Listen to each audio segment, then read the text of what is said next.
Záhrady. Všetci po nich túžime. Poskytujú nám oddych pre dušu aj telo, sú miestom regenerácie a kontaktu s prírodou. Pravdepodobne všetci snívame o vlastnej záhrade. Obyvatelia Štítovej v tomto nie sú výnimkou. Vyvolajme si však skutočný obraz okolia Štítovej ulice.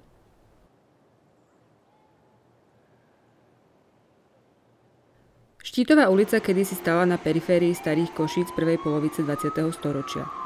Bola postavená na kopci, priam na štíte vtedajšej urbanizácie.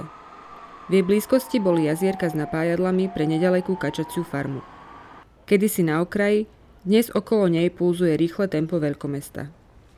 V súčasnosti ulica pozostáva z jedného paneláku s 2 bránami, z bývalého výmenníka tepla, teraz kultúrneho centra a radu rodinných domov, na konci ktorého sa nachádzajú pozostatky najstaršieho židovského cintorína v Košiciach.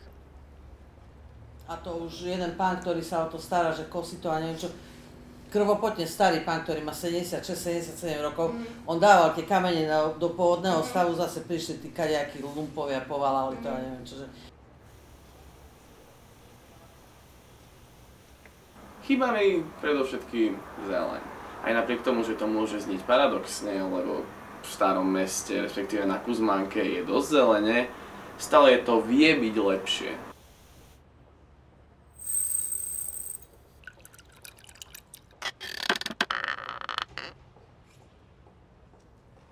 Obdobie asanovania rodinných domov v prospech radovej výstavby panelových sídlisk na Slovensku neobyšlo príbeh tejto ulice bez akéhokoľvek zásahu. V roku 1969 tu bol postavený 12-poschodový panelák, v ktorom našli ubytovanie rodiny z asanovaných domov a zamestnanci vtedajších východoslovenských železiarní. Do takéhoto terénu nevedeli postaviť panelák. Pani Zuzana nám mimo kamery rozpovedala iný príbeh, ale dnes už ťažko zistíme, ktorý z nich je pravdivý. Pani Zuzana žije v jednom z rodinných domov, ktorý sídlisková výstavba obišla bez povšimnutia. Dom postavil jej starý otec, murár, a bol skolaudovaný v roku 1949.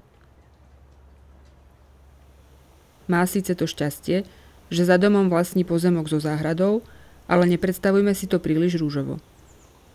Tam bol chodník a na tom chodníku tí bezdomovci, to si neviete predstaviť, od madracov cez flašky, z riedidiel, zo všetkého. Väčšine hluk, lebo tesne za plotom nám spali.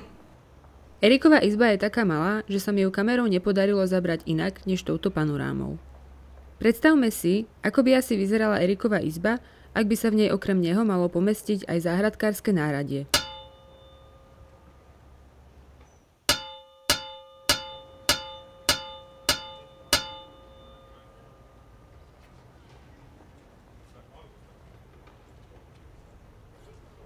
Pozrime sa na chvíľu na budovu výmenníka, ktorý bol môjim prvým kontaktom so Štítovou ulicou.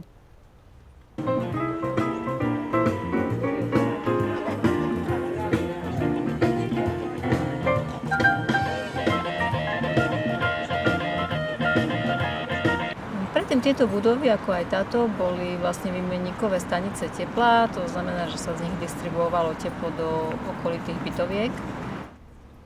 Ľudia sa v procese tej našej demokracie tak uzavreli do tých svojich bytov a veľmi ťažko vychádzajú. No to vyplýva aj z toho, že sa vlastne obávajú ľudia navzájom samých seba alebo z toho, čo môže vzísť, ak stretnú neznámeho človeka.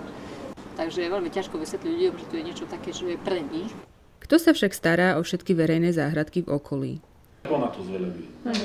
To je jeden človek, hej? Že... To je jeden jediný človek. Keď táto pani tu nebude, ja si neviem predstaviť, čo bude s tou zeleninou pred blokom, naozaj na jar, kvety. A dokonca už začala aj tu do toho múra sadiť. Nejde tu len o zeleň, ale aj o udržiavanie celkového poriadku spoločných priestorov. S pani Etelou som sa zoznámila počas komunitnej soboty vo výmenníku.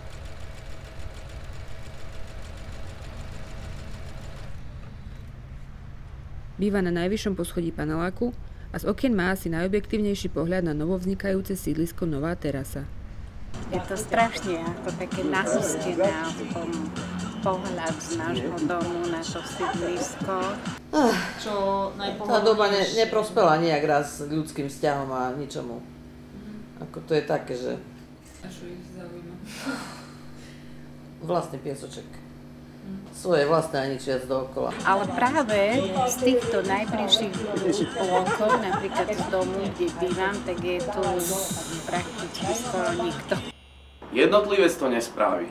Preto potrebuje človek pomoc okolitých ľudí, ktorí prídu, ktorí pomôžu a na konci dňa môžu spolu si užívať to, čo sami vytvorili. To by bolo fajn. Je stále aktuálnou potrebou človeka žiť v súlade so svojím prostredím. Starať sa o to, čo je v ňom živé a zelené. Rastliny majú však oproti ľuďom jednu výhodu, viditeľne chradnú, zatiaľ čo ľudské city sa vedia skryť za zatvorené dvere a zmeniť sa na cynizmus a beznádej. Dívajúc sa na štítovú z diaľky, sa ma však zmocňuje pocit dočasnosti našich ľudských snách a ambícií. Tento pocit je prekvapujúco príjemný, pretože dáva nádej tomu, že sa všetko stále mení a všetko sa stále môže zmeniť.